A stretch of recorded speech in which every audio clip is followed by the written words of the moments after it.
Hello, good morning and welcome everyone. EMI lecture 5 में हम पढ़ने वाले periodic EMI. Periodic EMI magnetic flux में जो अल्टरनेट चेंज होता है। देखो, टॉपिक है अपना periodic EMI.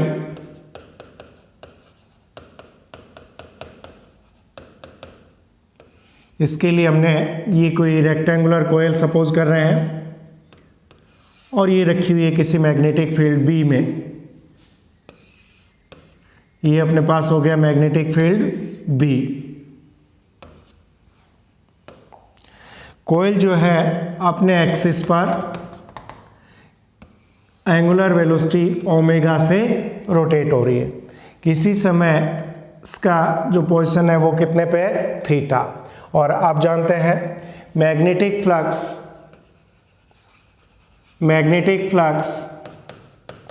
Linked with coil, magnetic flux linked with coil formula क्या रहता है, phi equal to B A cos theta.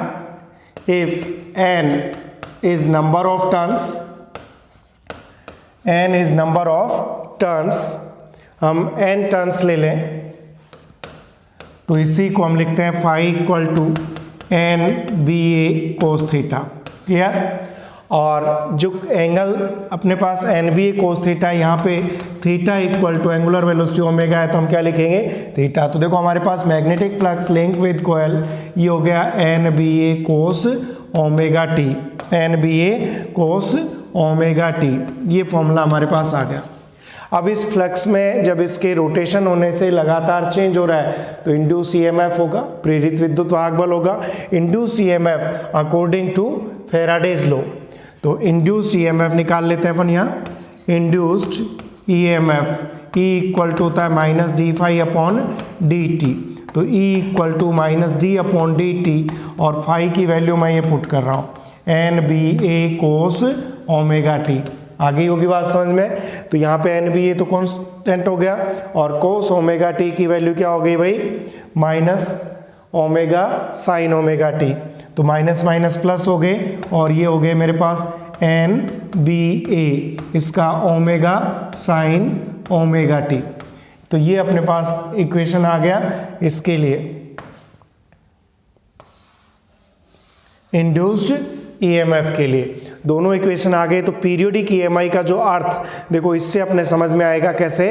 मैं आपको इन दोनों फॉर्मूला आपने नोट कर लिया फाई और ई के लिए। तो देखो यहाँ मैं phi and E versus time ले रहा हूँ, टाइम के साथ किस तरह से ये चेंज हो रहा है। देखो इसके लिए इधर मैं ले रहा हूँ फाई यानी मैग्नेटिक फ्लक्स और इधर मैं ले रहा हूँ ईएमआई ई। फाई का फॉर्मूला जो अपने पास है, यहाँ फॉर्मूला मुझे मिल गया इसका, phi equal to N B A cos omega T. Clear. और इधर इंड्यूस ईएमएफ का जो फॉर्मूला है ये मेरे पास E equal to N B A omega sine omega T. Clear. अब देखो इन दोनों फॉर्मूले को अपने को काम में लेना है। जो अपने पास ये जो दो फॉर्मूले आ गए इनको अपन काम में लेंगे अब पीरियोडिक ईएमआई को समझने के लिए। वैसे तो यहाँ देखो कोस और यहाँ पे साइन है, लेकिन मैं आपको बिल्कुल आराम से इजी मेथड से मैं बता दूँ इनको कि देखो कितना अपन ले at T equal to zero, T equal to zero लेऊंगा तो देखो मैं यहाँ जीरो लिखूंगा तो cos zero equal to value कितनी हो गई 1 और हमारे पास फाई इक्वल टू वैल्यू आ गई एन बी ए। तो ये इसकी मैक्सिमम वैल्यू है और पॉजिटिव है। क्लियर। यही चीज़ मैं देखो इसके लिए करता हूँ। First point at T equal to zero, sine zero और साइन इक्वल टू जीरो, तो ईएमएफ कितना आता है, जीरो आता है। तो स्टार्टिंग में ईएमएफ कितना है, जीरो और फाई कैसा है, मैक्सिमम। देखो सेकंड पॉइंट जो मैं ले रहा हूँ, सेकंड पॉइंट ले रहा हूँ at T equal to T by four. T by four लेंगे तो देखो यहाँ पे कोस ओमेगा, ओमेगा का मतलब 2 pi upon T into T तो t की जगह हमने लिया t/4, तो देखो कितना आ गया अपने पास cos π/2। समझ में आ रही है बात। और cos π/2 cos 90 क्या होता है 0। जब मैं cos 90 की 0 लिखूंगा तो यहाँ पे पाई इक्वल टू कैसा हो गया 0। ठीक है, अब अपन मैं इधर बात करता हूँ इसी चीज़ की।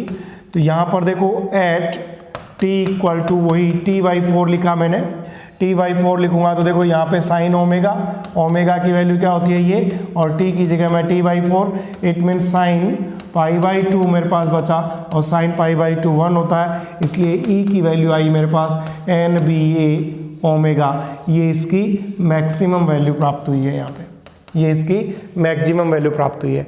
ठीक है, हम इसको एक कंप्लीट साइकिल के लिए देखेंगे। थर्ड पॉइंट मैं यहाँ पे ले रहा हूँ at t equal to t/2 लेंगे तो देखो इसमें रखो t की जगह t/2 कोस ओमेगा और इंटू t/2, देखो कितना बच गया कोस पाई, और कोस पाई इक्वल टू कितना होता है -1, तो फाई इक्वल टू मेरे पास ये -NBA, फिर से मैक्सिमम और नेगेटिव वैल्यू आ गई। यहाँ अपन थर्ड में इसमें देखें eight t equal to t/2, तो मेरे पास साइन है, साइन ओमेगा का मतलब ये हो गया, और ये t/2, तो यहाँ फिर से साइन पाई, और साइन पाई क्या होता है 0, तो इंड्यूस EMF क्या हो गया 0। ठीक है, नेक्स्ट मैं फोर्थ पॉइंट यहाँ पे आपको ले कि t equal to 3t/4, upon t/4 यानी कोयल यहाँ पे है, फिर t/4 then t/4 then t/4, तो अब मैं वापस देखो कोस ओमेगा की वैल्यू मेरे पास है ही, और t की जगह मैंने लिखा 3t/4, तो 3t/4 लिखा, तो अपने पास यहाँ से बचा cos 3π/2, तो cos π/2 3π/2 5π/2 सब क्या होता है 0, तो ये मैग्नेटिक फ्लक्स फिर से कितना हो गया 0 हो गया। यदि इंड्यूस EMF की बात करूँ मैं एट 3t/4, तो 3t/4 पर वही साइन ओमेगा की वैल्यू रखूँगा और t की वैल्यू रखूँगा, तो ये हमारे पास आ गया साइन 3π/2 और साइन 3π/2 1 π/2 3π/2, तो यहाँ पर फिर e की वैल्यू मेरे पास, और ये कैसा -1, तो देखो -NBA ओमेगा, ये अपने पास फिर से इसकी वैल्यू मैक्सिमम होगी। फिर देखो लास्ट में अपन पॉइंट ले रहे हैं t इक्वल टू t, तो t इक्वल टू t लेंगे तो कोस ओमेगा t इंटू t, देखो अपने पास बचा कोस 2π, और कोस 2π की वैल्यू फिर कितनी होगी कोस 0 कोस 2π, और तो ये अपने पास 1 हो गया, तो फाई इक्वल टू हो गया NBA, ये अपने पास फाई की वैल्यू मैक्सिमम आ गई। यही वैल्यू देखो मैं इधर लिखता हूँ at t equal to t, तो t इक्वल टू t का मतलब साइन 2π/t इंटू t, और यहाँ से मेरे पास आया साइन 2π, और साइन 2π क्या हो गया 0, तो e की वैल्यू क्या हो गई 0। तो देखो ये आपने आराम से देख लिया, हमने एक साइकिल के लिए ये सिस्टम देखा। कहाँ से, ये अपने पास फाई था, ये अपने पास इंड्यूस EMF था, और 0 t/4 t/2, तो देखो कैसा है maximum 0 maximum negative 0 maximum 0 maximum 0 negative फिर देन 0। ठीक है, तो इनका अपन ग्राफ में भी शो कर सकते हैं इन चीज़ों को। देखो दोनों का ग्राफ बनाए तो इधर तो कोस बना दो, फाई में अपन लेंगे, ये फाई और t के लिए ले रहा हूँ, तो देखो t इक्वल टू 0 पर फाई कैसा था मैक्सिमम, फाई कैसा था मैक्सिमम। यहाँ जब मैंने t इक्वल टू t/4 लिया देन 0, फिर मैक्सिमम नेगेटिव कहाँ पे हो गया t/2 पर, फिर वापस 0 कहाँ हो गया 3t/4 पर, और फिर यहाँ पर एक साइकिल कंप्लीट t पर फिर कैसा हो गया मैक्सिमम NBA। ठीक है, तो ये अपने पास हुआ। जबकि मैं साइन ग्राफ बनाऊंगा तो देखो साइन ग्राफ के लिए देखो ये E है और ये t है। साइन में अपन t इक्वल टू 0 पर 0 था, फिर t इक्वल टू t/4 पर 0 पर 0 t/4 पर मैक्सिमम, एंड ये स्थिति आई t/2 पर, फिर 3t/4 पर, फिर मैक्सिमम नेगेटिव और 0। तो इस तरह से देखो ये अपने पास फ्लक्स है और ये है। तो यहाँ पर ये हमें कैसा EMI है पीरियोडिक EMI, इसमें पीरियोडिक चेंज हो रहे हैं 0 मैक्सिमम 0, एक पर्टिकुलर टाइम इंटरवल के बाद 0 टू मैक्सिमम चेंजेज आ रहे हैं। और यहाँ ध्यान रखेंगे देखो व्हेन फाई इक्वल टू 0 है तो E मैक्सिमम हो रहा है NBA ओमेगा, और जब फाई मैक्सिमम हो रहा है एन बी ए तो ई कैसा हो रहा है 0। तो इस तरह के स्टेटमेंट आए कि phi when phi will be 0 and E must be 0, no, wrong statement हो जाएगा। फाई में भी 0, ई में भी maximum, then phi maximum, E में भी 0। ठीक है, तो पीरियोडिक ईएमआई को आपने अच्छे से समझा होगा। Thank you so much, have a nice day.